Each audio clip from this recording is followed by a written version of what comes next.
అన్న గౌరవనీయులైన ముఖ్యమంత్రి వర్యులు అదిగో జాతీయ పతాకావిష్కరణ. Kindly arise for the national anthem. Rashtriya salute! Salami! Shastra!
జయ జయ హే తెలంగాణ.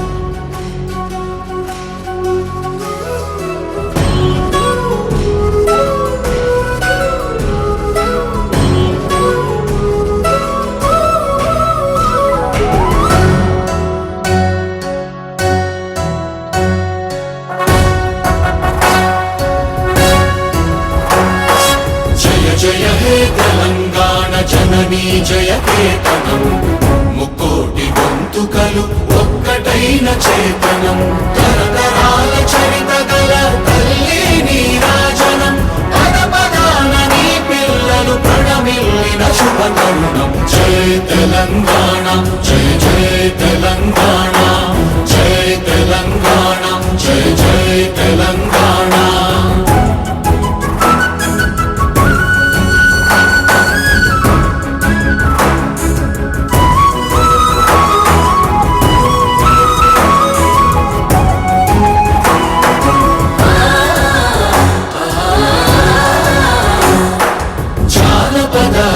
జీవన జావళీలు జానువార కవి గాయక వైతాళిక కళల మంజీరాలు, జాతిని జాగృత పరచే గీతాల జనజాతర అనునిత్యము నీ గానం, అమ్మ నీవే మా ప్రాణం. జయ తెలంగాణ జయ జయ తెలంగాణ, జయ తెలంగాణ జయ జయ తెలంగాణ.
జయధ్వానాల మధ్య సాగుతున్న స్వాతంత్ర దినోత్సవ సంబరాల ప్రధానాంశం గౌరవనీయులైన ముఖ్యమంత్రి వర్యులు యనుమల రేవంత్ రెడ్డి గారి స్వాతంత్ర దినోత్సవ సందేశం. Kindly be seated.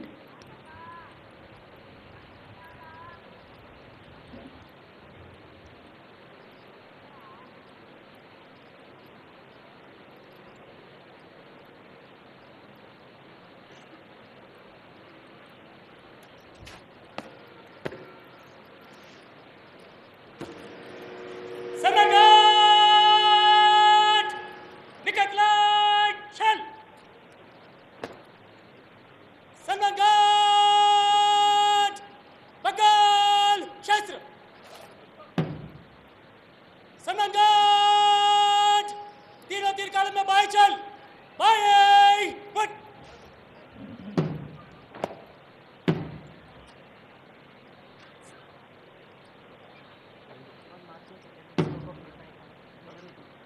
Samagad! Daidaset! Test! Samagad!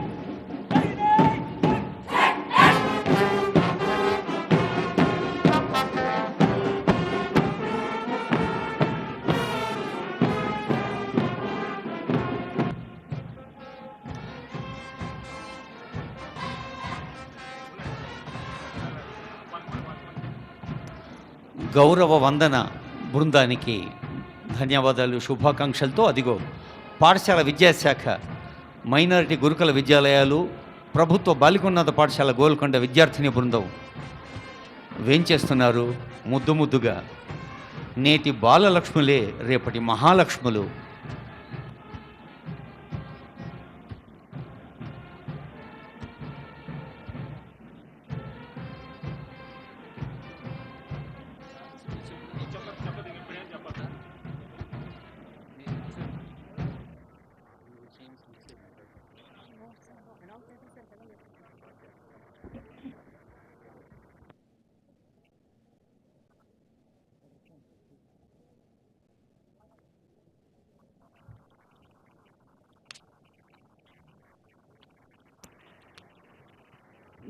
గౌరవనీయులైన ముఖ్యమంత్రి గారి స్వాతంత్ర దినోత్సవ సందేశం.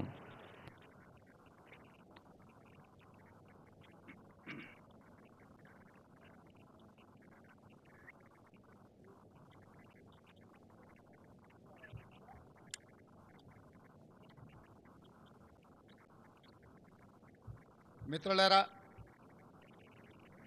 భారతదేశ ప్రజలందరికీ స్వతంత్ర దినోత్సవ శుభాకాంక్షలు.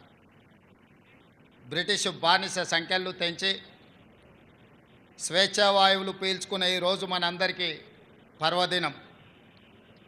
మన దేశ అస్తిత్వాన్ని, ఆత్మగౌరవాన్ని మువ్వన్నెల జెండాగా సగర్వంగా ఎగరేసిన ఈరోజు దేశ చరిత్రలో సువర్ణ అక్షరాలతో లిఖించదగ్గ రోజు. ఈరోజు మనం అనుభవిస్తున్న స్వేచ్ఛ, స్వాతంత్రం ఎందరో మహనీయుల త్యాగ ఫలం, సుదీర్ఘ పోరాట ఫలితం, అనేక ప్రాణ త్యాగాలు, అనేక జీవిత త్యాగాల ఫలితం ఈ స్వాతంత్రం. ఎందరో మహామౌల త్యాగాల వెలకట్టలేని బహుమతి ఈ స్వాతంత్రం. అటువంటి మహనీయులందరికీ శిరస్సు వంచి వినమ్రంగా నమస్కరిస్తున్నాను. వారి త్యాగాలను స్మరిస్తూ తెలంగాణ రాష్ట్ర ప్రజల తరఫున వారందరికీ కృతజ్ఞతలు తెలియజేస్తున్నాను. పోరాటం అంటే ఘర్షణ, యుద్ధం, హింస. కానీ ప్రపంచ చరిత్రలోనే ఆయుధం లేని యుద్ధాన్ని మన స్వతంత్ర పోరాటం, అహింసనే ఆయుధంగా మలిచి చేసిన మహాసంగ్రామం మన స్వతంత్ర సంగ్రామం.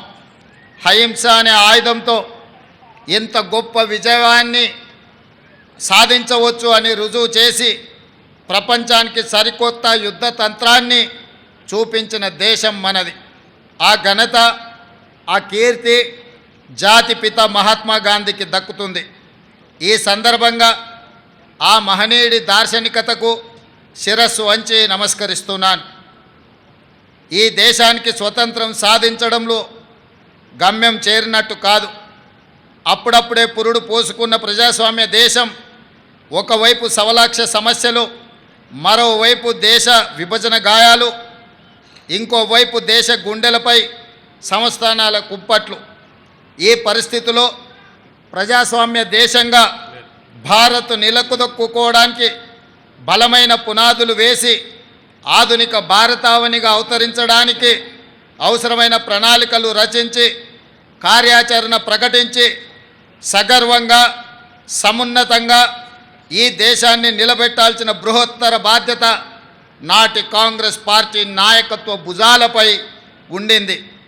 అజాగ్రత్తగా ఉన్న, అలసత్వం వహించిన, రాజనీతి లోపించిన, దూరదృష్టి కొరవడిన నేడు మనం ఉన్న ఈ భారతదేశం ఒక కలగానే మిగిలిపోయేది.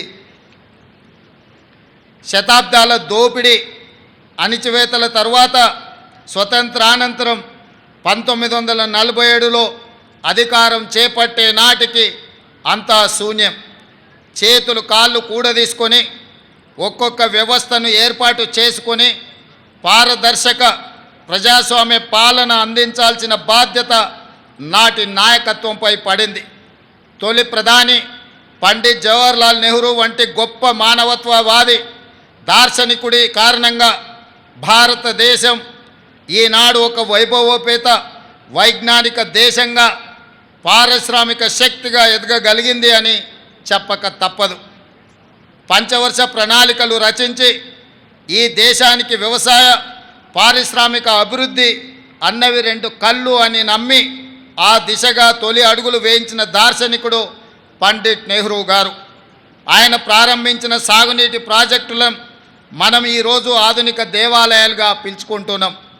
ఈ దేశంలో కోట్లాది ఎకరాలు పంటలతో పచ్చ తోరణాన్ని కట్టుకుంటున్నాయి అంటే దానికి కారణం నెహ్రూ ప్రారంభించిన సాగునీటి ప్రాజెక్టులే.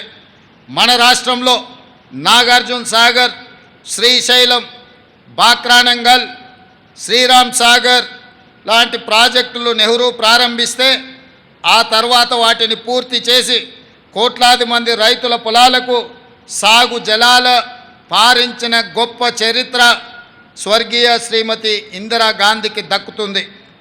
అంతేకాదు పారిశ్రామికంగా బిహెచ్ఎల్, ఈసీఐఎల్, ఐడిపిఎల్, మిదాని వంటి ఎన్నో ప్రభుత్వ రంగ సంస్థలు ఆ స్వర్ణయుగంలో నెలకొల్పబడినయే. హరిత విప్లవం, శ్వేత విప్లవం, నీల విప్లవం వంటి కార్యక్రమాలను చేపట్టి అన్ని రంగాల సమగ్రాభివృద్ధికి కృషి చేసిన ఘనత నాటి ప్రభుత్వాలది. బడా పారిశ్రామికవేత్తలకు మాత్రమే తెలిసిన బ్యాంకింగ్ వ్యవస్థను జాతీయీకరణతో గ్రామీణ ప్రజల చెంతకు చేర్చిన ఘనత, ప్రతి పౌరుడికి బ్యాంకును అందుబాటులోకి తెచ్చిన గొప్పతనం ఆనాటి దార్శనికుల వల్లనే జరిగింది. 1947 వరకు ఆహార ధాన్యాలను దిగుమతి చేసుకుంటున్న దేశం భారతదేశం. ఈనాడు ప్రపంచంలో ఆహార ధాన్యాలను అత్యధికంగా ఉత్పత్తి చేస్తున్న దేశాలలో ఒకటిగా ఎదగడానికి కారణం స్వర్గీయ లాల్ బహదూర్ శాస్త్రి, ఇందిరాగాంధీ ప్రవేశపెట్టిన హరిత విప్లవమే. ఇందిరాగాంధీ ప్రవేశపెట్టిన 20 సూత్రాల ఆర్థిక కార్యక్రమం ప్రజల సామాజిక ఆర్థిక పునరుజ్జీవనానికి గీటురాయిగా మారింది. స్వర్గీయ రాజీవ్ గాంధీ ప్రధానిగా దేశం టెలికమ్యూనికేషన్స్ రంగంలో విప్లవాత్మక మార్పులకు నాంది పలికారు. అంతరిక్ష అణుశక్తి కార్యక్రమాల్లో స్వదేశీ పరిజ్ఞాన్ని వినియోగించి అతి కొద్ది దేశాల సరసన భారతదేశం ఆనాడే నిలపగలిగారు. స్వర్గీయ రాజీవ్ గాంధీ హయాంలో ఈ దేశానికి సాంకేతిక విప్లవాన్ని తీసుకురాగా ఆ తర్వాత ప్రధానిగా బాధ్యతలు స్వీకరించిన మన తెలంగాణ బిడ్డ స్వర్గీయ పివి నరసింహారావు గారు ఆర్థిక విప్లవాన్ని తీసుకువచ్చి భారతదేశ ముఖ చిత్రాన్ని మార్చివేశారు. ఇట్లా నెహ్రూ హయంలో మొదలైన భారతదేశ విజయ ప్రస్థానం ఇందిరా, రాజీవ్, పివి హయంలో ప్రపంచంలో అగ్రదేశాల సరసన చేరే స్థాయికి ఎదిగింది. స్వతంత్రం సాధనతో పాటు కాంగ్రెస్ ఈ దేశానికి అందించిన సేవలకు ఇవి కొన్ని ఉదాహరణలు మాత్రమే. నేటి ప్రజలు, ఈ తరం యువకులు ఈ వాస్తవాలను గ్రహించవలసిన అవసరము ఉంది. ఈ దేశ ప్రజలకు ఇచ్చిన ప్రతి మాటను నిలబెట్టుకున్న చరిత్ర కాంగ్రెస్ ప్రభుత్వాలది. భక్తి శ్రద్ధలతో ఈ దేశాన్ని పాలించిన చరిత్ర మనది. తెలంగాణ ఆకాంక్షల విషయంలో సైతం ఆ విషయం సమకాలీన సాక్ష్యంగా ఉంది.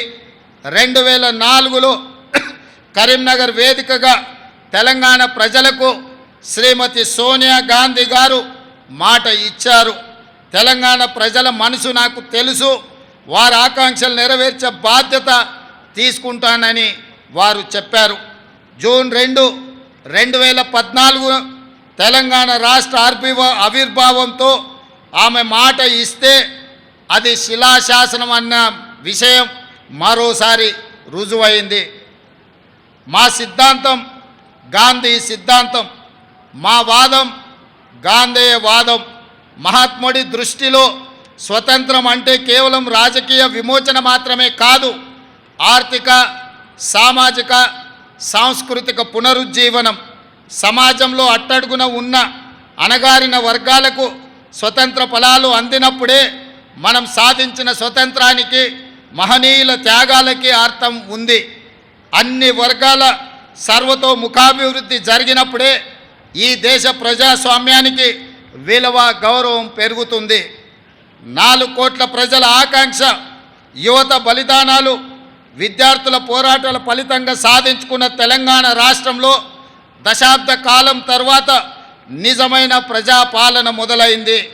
నాటి బ్రిటిష్ దాస్య శృంఖలాల నుండి దేశం ఏ విధంగా అయితే విముక్తి చెందిందో అదే స్ఫూర్తితో, అదే పోరాట పటిమతో అంతిమ పోరాటం చేసి డిసెంబర్ 3, 2023న స్వేచ్ఛ స్వాతంత్రాన్ని పొందాం.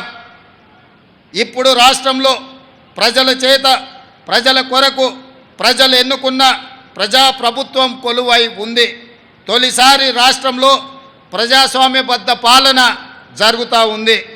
గడిచిన 10 ఏళ్లుగా తెలంగాణ కోల్పోయిన స్వేచ్ఛను పునరుద్ధరించడమే మా ప్రభుత్వం తొలి ప్రాధాన్యతగా భావించాం.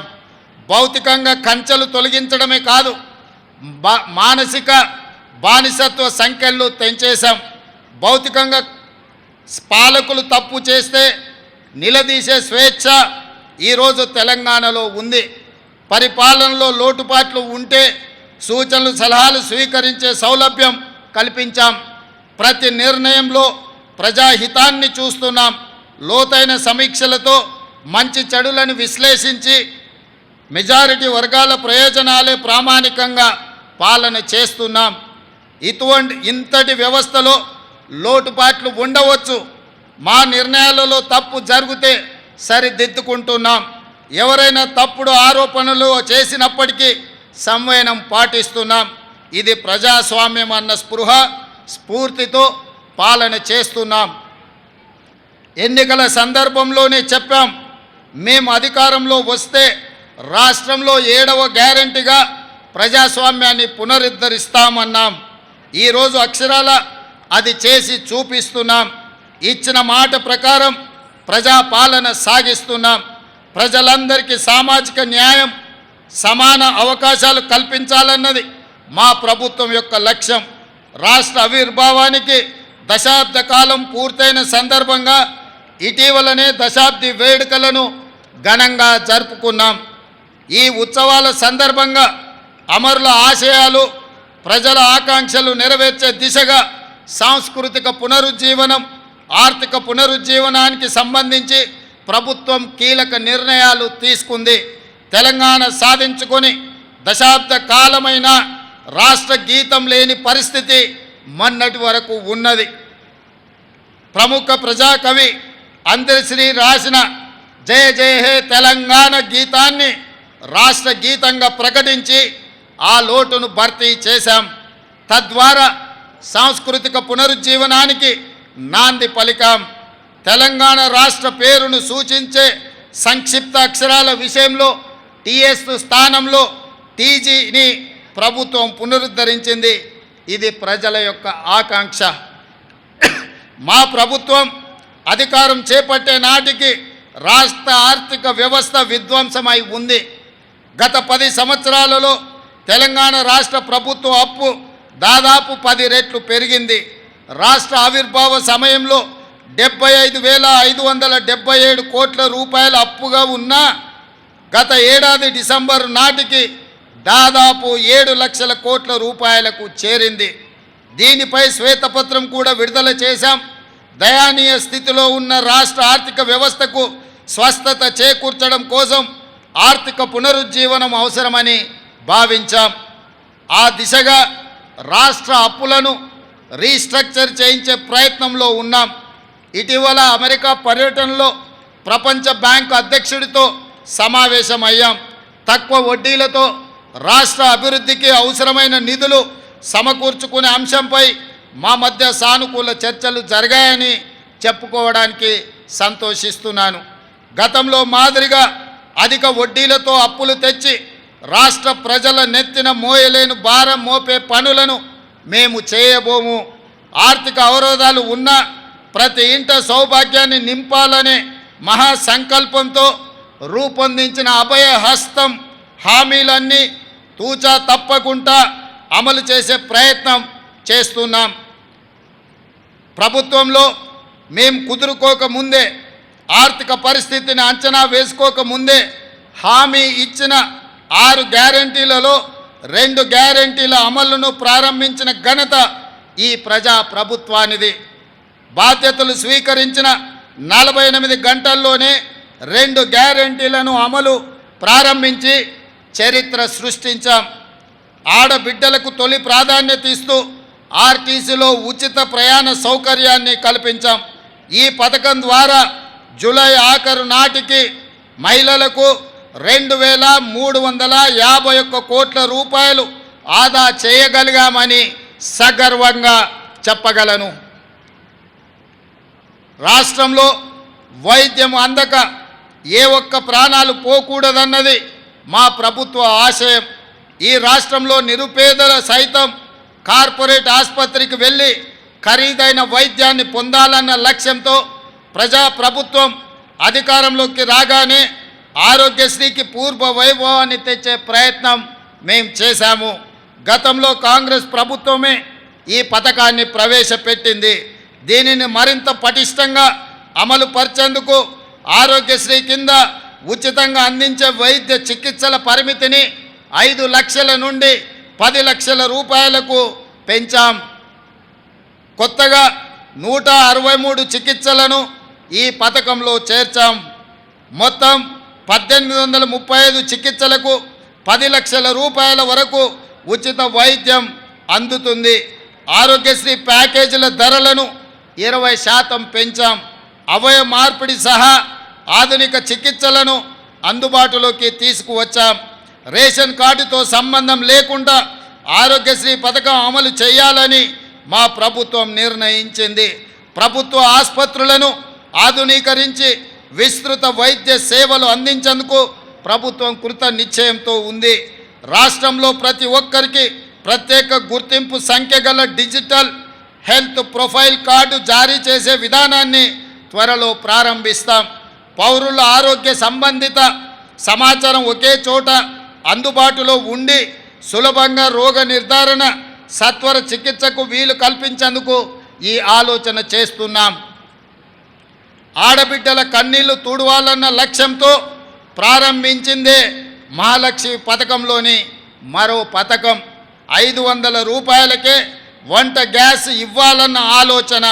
2014లో కాంగ్రెస్ పార్టీ అధికారం కోల్పోయే నాటికి గ్యాసు సిలిండర్ ధర 410 రూపాయలు మాత్రమే. 10 ఏళ్లలో దానిని 1200 రూపాయలకు పెంచిన పాలన మీరు చూశారు. అందుకే తిరిగి సిలిండర్ ధరను 500 రూపాయలకే ఇవ్వాలన్న సంకల్పంతో ఈ కార్యక్రమాన్ని ఈ ఏడాది ఫిబ్రవరి 27న ప్రారంభించాం.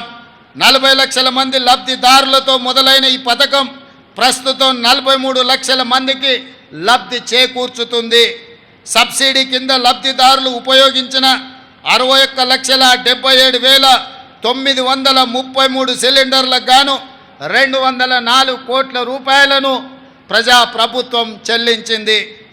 అదేవిధంగా అల్పాదాయ వర్గాల వారికి విద్యుత్ బిల్లుల భారం తగ్గించి వారి గృహాలలో చీకట్లను పారదోలి విద్యుత్ కాంతులను నింపేందుకు గృహజ్యోతి పథకం అమలు చేస్తున్నాం.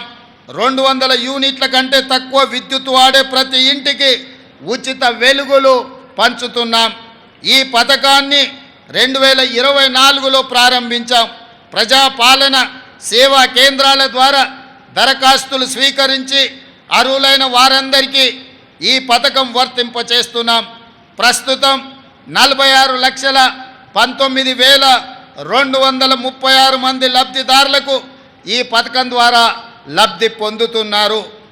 అదేవిధంగా ఎన్నికల మేనిఫెస్టోలో పేర్కొన్న విధంగా పేద బడుగు వర్గాల సొంత ఇంటి కల నెరవేర్చేందుకు ఇందిరమ్మ ఇండ్లు పేరుతో నూతన గృహ నిర్మాణ కార్యక్రమాన్ని ప్రారంభించాం. భద్రాద్రిలో పరమ పవిత్రమైన శ్రీరాముని సన్నిధిలో ఈ కార్యక్రమానికి శ్రీకారం చుట్టాం. ఈ పథకం ద్వారా ప్రతి నియోజకవర్గంలో కనీసం 3,500 ఇళ్ల చొప్పున ఈ ఆర్థిక సంవత్సరంలో 4,50,000 ఇళ్ల నిర్మాణం లక్ష్యంగా పెట్టుకున్నాం. ఈ పథకం కింద పేదల ఇల్లు కట్టుకోవడానికి 5 లక్షల రూపాయలు ప్రభుత్వం ఉచితంగా చెల్లిస్తుంది. అదేవిధంగా మిత్రులారా, మా ప్రభుత్వ ఎజెండాలో వ్యవసాయ రంగం అత్యంత ప్రాధాన్యత అంశంగా ఉంది. అందుకే ఇటీవల బడ్జెట్లో వ్యవసాయ అనుబంధ రంగాలకు భారీ మొత్తంలో 72,659 కోట్ల రూపాయలు కేటాయించాం. ఆహార ధాన్యాలతో సహా వివిధ పంటల ఉత్పత్తుల దిగుబడులను పెంచడం ద్వారా రైతన్నల ఆదాయం పెంచేందుకు మా ప్రభుత్వం కృషి చేస్తుంది. రైతులకు కావలసిన ఎరువులు, విత్తనాలు ప్రాథమిక వ్యవసాయ సహకార పరపతి సంఘాల ద్వారా పంపిణీ చేస్తున్నాం. ఈ ఏడాది వానకాలం పంటకు జూలై 24 నాటికి 11,85,000 మెట్రిక్ టన్నుల ఎరువులు పంపిణీ చేశాం. ఇప్పటికీ ఇంకా 10,65,000 మెట్రిక్ టన్నుల ఎరువులు అందుబాటులో రైతులకు ఉన్నాయి. అదేవిధంగా రాష్ట్రంలోని రైతాంగం నేడు అతిపెద్ద పండగ జరుపుకుంటుంది. ఇంతకాలం రుణభారంతో బతుకు భారమై తెలంగాణ రైతన్నలు నేడు తల ఎత్తుకొని దర్జాగా తిరిగే రోజులు వచ్చాయి. ఎన్నికల సందర్భంగా వరంగల్లో ప్రకటించిన రైతు డిక్లరేషన్కు అనుగుణంగా దేశంలో ఎక్కడా జరగని విధంగా రైతన్నలకు 2 లక్షల రూపాయల వరకు ఏకకాలంలో రైతు రుణమాఫీ చేసి రైతు కుటుంబాలను ఆదుకోవాలన్న ఆలోచన, ఆ కార్యక్రమాన్ని మొదలుపెట్టి దిగ్విజయంగా ముందుకు తీసుకెళ్తున్నది ప్రజా ప్రభుత్వం. ఇది అసాధ్యమని చాలామంది వక్ర భాషలు చెప్పారు. కానీ మా ప్రభుత్వం మాట ఇచ్చిన ప్రకారం రైతన్నలకు 2 లక్షల రూపాయల వరకు ఏకకాలంలో రుణమాఫీ కార్యక్రమాన్ని అమలు చేసి చూపిస్తున్నాం. దీనిపై ప్రతిపక్షాలు రంధ్రాన్వేషణ చేస్తున్నాయి. ఈ సందర్భంగా నేను చెప్పదలుచుకున్నాను, పథకంలో అర్హులైన ప్రతి రైతుకు న్యాయం జరుగుతుంది. సాంకేతిక కారణాలతో ఎక్కడైనా చిన్న ఇబ్బందులు వస్తే వాటిని పరిష్కరించే బాధ్యత ప్రజా ప్రభుత్వం తీసుకుంటుంది, వ్యవసాయ శాఖ తీసుకుంటుంది. కలెక్టర్ కార్యాలయాల్లో ప్రత్యేకంగా కౌంటర్ ఏర్పాటు చేసి ఈ సమస్యల మీద వచ్చే రైతులను, వాళ్ళ సమస్యలను తెలుసుకొని పరిష్కరించే బాధ్యత తెలంగాణ రాష్ట్రంలో ఉన్న అన్ని జిల్లా కలెక్టర్లకు ఆదేశాలు ఇవ్వడం జరిగింది. తొలి దశలో 1,00,000 రూపాయల వరకు ఉన్న రుణమాఫీ సొమ్ము 6,035 కోట్ల రూపాయలను జూలై 18న నేరుగా రైతు ఖాతాలలో ప్రభుత్వం జమ చేసింది. దీనివల్ల 11,34,000 మంది రైతన్నలు రుణ విముక్తి పొందారు. రెండో దశలో 6,190 కోట్ల రూపాయలను జూలై 30న నేరుగా రైతు ఖాతాలలో ఈ ప్రభుత్వం జమ చేసింది.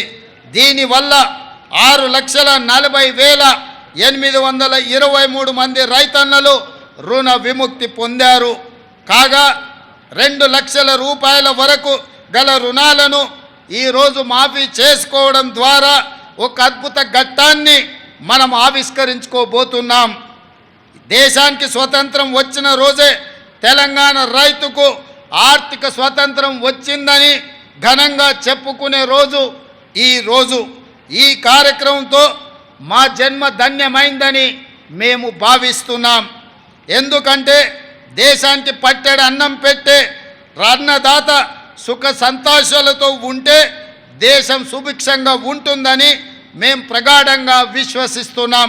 అందుకే 31,000 కోట్ల రూపాయలు వెచ్చించి రైతులను రుణ విముక్తుల్ని చెయ్యాలని ప్రజా ప్రభుత్వం నిర్ణయం తీసుకోవడం జరిగింది.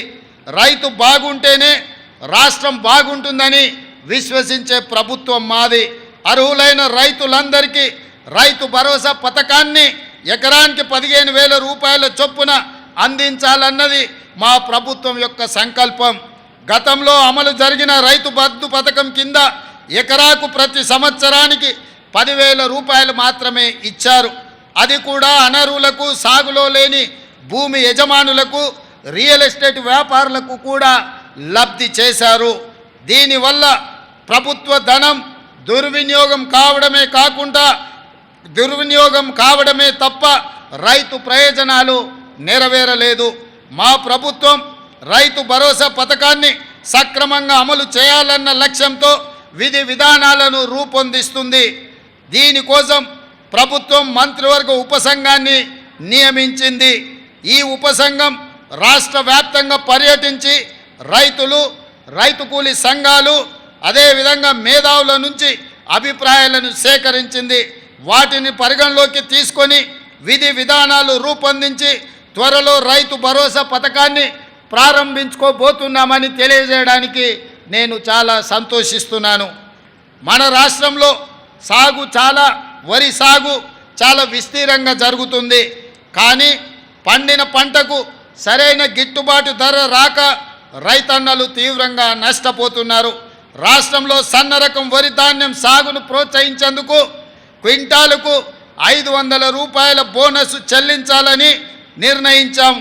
దీనికి 33 రకాల వరి ధాన్యాలను గుర్తించాం. రైతులకు గిట్టుబాటు ధరను కల్పిస్తూ కొనుగోలు కేంద్రాల ద్వారా ధాన్యం కొనుగోలు చేస్తున్నాం. రైతు సౌకర్యార్థం మొన్నటి రబీ సీజన్లో ధాన్యం సేకరణ కేంద్రాలను సంఖ్య 7,178కి పెంచాం. రైతుల నుంచి కొనుగోలు చేసిన ధాన్యానికి 48 గంటల్లోనే చెల్లింపులు చేస్తూ వస్తున్నాం.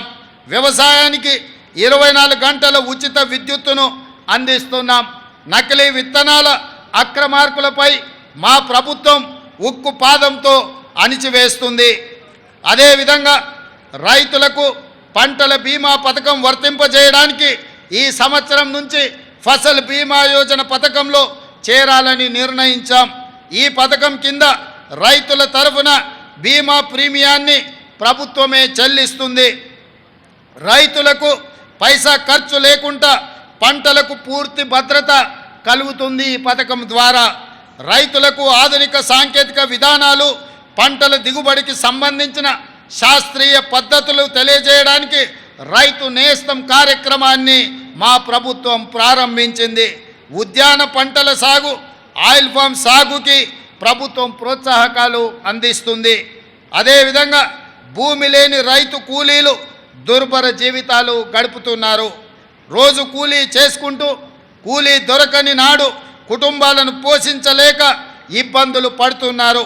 వారిని ఆదుకోవడం కోసం భూమి లేని ప్రతి నిరుపేద రైతు కూలీకి సంవత్సరానికి 12,000 రూపాయల ఆర్థిక సాయాన్ని ఈ ఏడాది నుంచే మా ప్రభుత్వం అందించనుంది.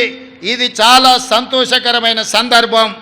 అదేవిధంగా మిత్రులారా, రైతుల పాలిట శాపంగా మారిన ధరణి సమస్యలపై మా ప్రభుత్వం ప్రత్యేక దృష్టి సారించింది. ధరణి అమలులో అవకతవకలు, లోపభూయిష్ట విధానాల కారణంగా రైతులకు ఎంతో కష్టం కలుగుతుంది. ధరణిలో అనేక అవకతవకలు జరిగినట్టుగా గుర్తించాం. ధరణి సమస్యల పరిష్కారానికి 2024 మార్చి 1 నుండి 15 వరకు స్పెషల్ డ్రైవ్ నిర్వహించాం. ధరణిలో సమస్యల పరిష్కారం చేయలేని ఉంటే సదరి దరఖాస్తులను తిరస్కరిస్తే దానికి గల కారణాలను తప్పకుండా నమోదు చేసేలా ప్రభుత్వం చర్యలు చేపడుతుంది. పెండింగ్లో ఉన్న ధరణి దరఖాస్తులను తక్షణం పరిష్కరించాలని కలెక్టర్లకు ఆదేశాలు ఇచ్చాం. భూ సమస్యల పరిష్కారానికి సరికొత్త సమగ్ర చట్టాన్ని తీసుకురావాలని ప్రభుత్వం భావిస్తున్నది. నేరం రూపం మార్చుకుంది. సైబర్ నేరాలు, డ్రగ్స్ మహమ్మారి సమాజాన్ని పట్టి పీడిస్తున్నాయి. ఈ నేరాల వల్ల వ్యక్తులు కాదు, మొత్తం జాతే నిర్వీర్యమయ్యే ప్రమాదం పొంచి ఉంది. ఇది ఆందోళనకరమైన అంశం. మన పిల్లల భవిష్యత్తుకు సంబంధించిన విషయం. అందుకే రాష్ట్రంలో డ్రగ్స్ మాట కనపడకూడదని కఠినమైన నిర్ణయాలను మా ప్రభుత్వం తీసుకుంటున్నది. డ్రగ్స్ నివారణకు జీరో టాలరెన్స్ పద్ధతిని మా ప్రభుత్వం అనుసరిస్తున్నది.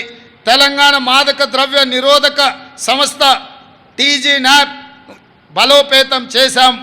సైబర్ మోసాలు నేరాల బారిన పడిన వారికి సత్వర సహాయం అందించేందుకు 1930 పేరుతో 24 గంటలు పనిచేసే కాల్ సెంటర్ని ఏర్పాటు చేశాం.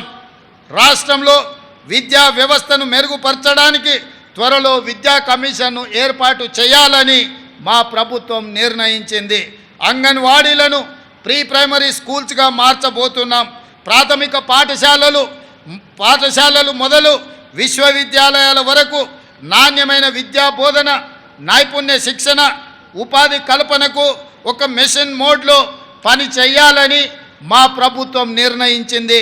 పాఠశాలలు తెరిచిన రోజే పిల్లలందరికీ యూనిఫారాలు, పాఠ్య పుస్తకాలను అందజేశాం. అమ్మ ఆదర్శ పాఠశాలల ద్వారా మౌలిక వసతులు కల్పిస్తున్నాం. 65 ప్రభుత్వ ఐటీఐలను టాటా సంస్థ సహకారంతో నైపుణ్య కేంద్రాలుగా మారుస్తున్నాం. ఎస్సీ, ఎస్టీ, బీసీ, మైనారిటీ విద్యార్థుల కోసం ప్రతి నియోజకవర్గంలో ఒకే ఆవరణలో 20 నుంచి 25 ఎకరాల స్థలంలో ఇంటిగ్రేటెడ్ మోడల్ స్కూళ్లను నిర్మించబోతున్నాం. ఇది ఎస్సీ, ఎస్టీ, బీసీ, మైనారిటీ విద్యార్థుల జీవితాలలో వెలుగు నింపబోతుంది. వాళ్ళకు ఉజ్వల భవిష్యత్తును రాష్ట్ర ప్రభుత్వం ఇవ్వబోతుందన్న విషయాన్ని సగర్వంగా తెలంగాణ ప్రజలకు నేను తెలియజెప్పదలుచుకున్నాను. ఇటీవలనే మిత్రులారా బేగర్ కంచె ముచ్చర్ల దగ్గర రంగారెడ్డి జిల్లాలో యంగ్ ఇండియా స్కిల్స్ యూనివర్సిటీకి శంకుస్థాపన చేసుకున్నాం. తెలంగాణ విద్యా రంగంలో ఇదొక విప్లవాత్మక మలుపు కాబోతుంది. మన పిల్లల కొలువులకు ఇది ఒక వేదికగా మారబోతుంది. సరికొత్త నైపుణ్యాలతో ఉపాధికి గ్యారంటీ ఇవ్వబోతుంది. ఈ యూనివర్సిటీకి మహేంద్ర గ్రూప్ అధినేత ఆనంద్ మహేంద్రను చైర్మన్గా ఉండాలని తెలంగాణ రాష్ట్ర ప్రభుత్వం తరఫున వారికి విజ్ఞప్తి చేస్తే వారు ఉదార స్వభావంతో దీనికి చైర్పర్సన్గా ఉండడానికి వారు ఆమోదించిందని మీకందరికీ ఈ సందర్భంగా సగర్వంగా తెలియజేస్తున్నాను. మిత్రులారా, రంగుల గోడలు, అద్దాల మేడలు కాదు, ప్రజల జీవితాలలో గుణాత్మక మార్పు రావాలి. దానికి రాష్ట్ర అభివృద్ధి, సంక్షేమం సమపాళ్లలో జరగాలి. తెలంగాణను ప్రపంచానికి ముఖద్వారంగా మార్చాలి. తెలంగాణ బ్రాండ్ను విశ్వవేదికపై సగర్వంగా చాటాలి. అందుకే ఇటీవలే మన రాష్ట్రానికి పెట్టుబడుల సాధన కోసం నేను సహచర మంత్రివర్యులు శ్రీధర్ బాబు గారు కలిసి అమెరికాలో పర్యటించాం. అంతర్జాతీయ దిగ్గజ సంస్థల అధినేతలు, ప్రతినిధులతో భేటీ అయ్యాం. తెలంగాణ పెట్టుబడులను, అవకాశాలను వివరించాం. ఫ్యూచర్ స్టేట్గా తెలంగాణను వారికి పరిచయం చేశాం. బేగర్ కంచె వద్ద శంకుస్థాపన చేసుకున్న 4th city, Musi river front, regional ring road నిర్మాణం, అంతర్జాతీయ మౌలిక సదుపాయాలు, మెట్రో విస్తరణ తదితర ఆలోచనలు వారితో పంచుకున్నాం. జనవరిలో దావోస్ పర్యటన సందర్భంగా 40,000 కోట్ల రూపాయల పెట్టుబడులకు సంబంధించి ఒప్పందాలను మా ప్రభుత్వం కుదుర్చుకున్నది. ఇది పెట్టుబడుల ఆకర్షణలో ఒక రికార్డ్. ఈ ఒప్పందాలు కార్యరూపం దాల్చడానికి అవసరమైన కార్యాచరణను ప్రభుత్వం ప్రారంభించింది. మన యువత ఉపాధి, ఉద్యోగ కల్పనకు ఇవి దోహదం చేస్తాయని మేము సంపూర్ణంగా విశ్వసిస్తున్నాం. ప్రాంతాలు, గ్రామ పంచాయతీలను తెలంగాణ కోర్ అర్బన్ రీజియన్గా గుర్తించాం. దీని పరిధిలోని ప్రభుత్వ ఆస్తులు, చెరువులు, పార్కుల కబ్జాలకు గురికాకుండా Hyderabad disaster response and estate protection agency HYDRAA పనిచేస్తుంది. సర్కారు ఆస్తుల పరిరక్షణతో పాటు విపత్తులు సంభవించినప్పుడు అత్యవసర సేవలను కూడా అందించే బాధ్యత ఈ హైడ్రా చేపడుతుంది. అదేవిధంగా మిత్రులారా, అధికారంలోకి వచ్చిన 3 నెలల్లోనే 30,000 మందికి ఉద్యోగ నియామక పత్రాలు అందజేశామని చెప్పడానికి నేను గర్వపడుతున్నాను. తెలంగాణ పబ్లిక్ సర్వీస్ కమిషన్ను ప్రక్షాళన చేసి ఇప్పటికే గ్రూప్ 1 ప్రాథమిక పరీక్షలను విజయవంతంగా జరిపించాం. 11,062 టీచర్ పోస్టుల భర్తీకి డిఎస్సిని విజయవంతంగా నిర్వహించాం. ఉద్యోగ నియామక పరిమితిని కూడా 44 ఏళ్ల నుంచి 46 ఏళ్ల వరకు మా ప్రభుత్వం పెంచడం జరిగింది. గ్రూప్ 1, గ్రూప్ 2, గ్రూప్ 3 నియామకాలకు ఉన్న కోర్టు చిక్కుముళ్లను పరిష్కరించాం. ఇటీవలనే శాసనసభలో జాబ్ క్యాలెండర్ను ప్రవేశపెట్టాం. దాని ప్రకారం పోటీ పరీక్షలు నిర్వహించి ప్రతి ఏటా ఉద్యోగ ఖాళీలు భర్తీ చేయబోతున్నాం.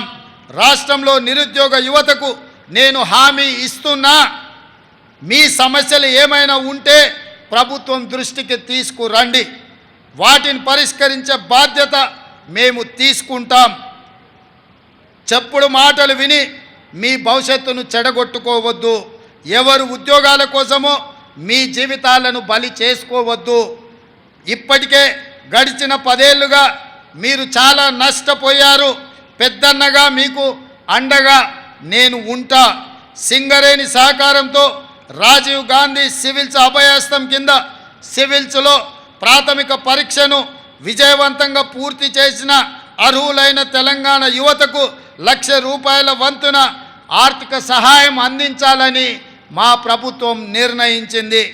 మిత్రులారా, రాష్ట్రంలో 63 లక్షల మంది మహిళలను వ్యాపార పారిశ్రామికవేత్తలుగా తీర్చిదిద్దే లక్ష్యంతో రాష్ట్ర ప్రభుత్వం ఇందిరా మహిళా శక్తి పథకానికి రూపకల్పన చేసింది. స్త్రీ నిధి ఏర్పాటు, బ్యాంకులతో అనుసంధానం ద్వారా మహిళలకు ₹1,00,000 కోట్ల ఆర్థిక సహాయాన్ని అందించాలని లక్ష్యంగా పెట్టుకున్నాం. మహిళలకు ఆసక్తి ఉన్న రంగాలలో వృత్తి నైపుణ్య శిక్షణ ఇప్పించి బ్రాండింగ్, మార్కెటింగ్లో మెలకువలు నేర్పించే సౌకర్యాలు కల్పిస్తున్నాం. ఇందిరా మహిళా శక్తి పథకంలో భాగంగా రుణ బీమా పథకాన్ని కూడా గత మార్చి నుంచి అమలు చేస్తున్నాం. ఈ పథకం కింద సభ్యురాలు ఎవరైనా మరణించినప్పుడు ఆమె పేరున ఉన్న రుణాన్ని గరిష్టంగా ₹2,00,000 వరకు మాఫీ చేయడం జరుగుతుంది. స్వయం సహాయక బృందాల మహిళలకు, సభ్యులకు స్కూల్ యూనిఫామ్లు కుట్టే పనిని అప్పగించడంతో పాటు వారి ఉత్పత్తుల విక్రయానికి మాదాపూర్లోని శిల్పారామం వద్ద డ్వాక్రా మహిళా బజార్ ఏర్పాటు చేస్తున్నాం. ఇందిరా జీవిత బీమా పథకం ద్వారా స్వయం సహాయక సంఘాలలో దాదాపుగా 63,86,000 మంది మహిళా సభ్యులకు జీవిత బీమా సౌకర్యాన్ని కల్పిస్తున్నాం. స్వయం సహాయక సంఘాలలో సభ్యులకు 10 లక్షల ప్రమాద బీమా, జీవిత బీమా చేయడం జరుగుతుంది. అదేవిధంగా మిత్రులారా, రాష్ట్ర విభజన అనంతరం ఆంధ్రప్రదేశ్తో ఆస్తుల విభజనకు సంబంధించిన సమస్యలను పరిష్కరించేందుకు గత దశాబ్ద కాలంగా ఏ విధమైన ప్రయత్నాలు జరగకపోవడంతో ఎక్కడి సమస్యలు అక్కడే ఉండిపోయాయి. కృష్ణా గోదావరి జలాల్లో మన వాటా లెక్కలు ఇంకా తేలవలసి ఉంది. మా ప్రభుత్వానికి రాష్ట్ర ప్రయోజనాలు ముఖ్యం. ఇందుకోసం ఇరుగు పొరుగు రాష్ట్రాలతో, కేంద్రంతో స్నేహపూర్వకంగా సఖ్యతతో వ్యవహరిస్తాం. రాష్ట్ర విభజనానంతరం అపరిష్కృతంగా మిగిలిపోయిన సమస్యలను సత్వరంగా పరిష్కరించుకోవడానికి ఇటీవల ఆంధ్రప్రదేశ్ ముఖ్యమంత్రితో జరిపిన చర్చలు త్వరలో మంచి ఫలితాలను ఇస్తాయని మా ప్రభుత్వం భావిస్తుంది. ఇది ప్రజా ప్రభుత్వం, ప్రతి ఒక్కరి ప్రభుత్వం. స్వేచ్ఛకు ప్రాధాన్యత ఇస్తూ, ప్రజాస్వామ్య విలువలను గౌరవిస్తూ, సంక్షేమానికి పెద్దపీట వేస్తూ విశ్వవేదికపై తెలంగాణను సగర్వంగా నిలిపే పాలన శక్తి వంచన లేకుండా కృషి చేస్తామని హామీ ఇస్తూ, దీనికి ప్రతి ఒక్కరూ సహకరించాలని కోరుతూ మరొక్కసారి అందరికీ స్వతంత్ర దినోత్సవ శుభాకాంక్షలు. మిత్రులారా, చివరగా రాష్ట్రానికి పెట్టుబడుల సాధన కోసం జరిపిన అమెరికా, దక్షిణ కొరియా పర్యటన విజయవంతమైంది. 19 అగ్రశ్రేణి కంపెనీలతో చర్చలు జరిపాం.